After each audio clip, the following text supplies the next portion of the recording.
жаһандық танымал тележүргізуші Лейла Сұлтанқызы коронавирус пандемиясы салдарынан көз жұмған туыстарының жаназасына бара алмағанына күйінді.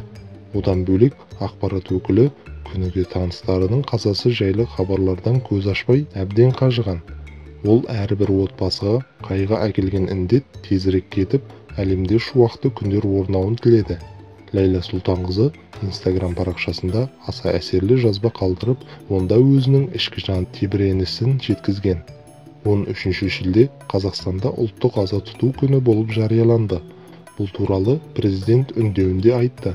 Бұл пандемия менің де туыстарымның ішінен қанша адамды алып кетті.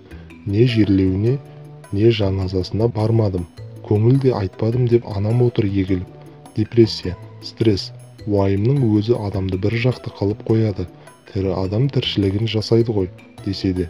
Бәріміз дұғадамыз. Бұл күндер де өтер, кетер. Болашақтан бәрібір үміттіміз, деп жазды тележүргізуші.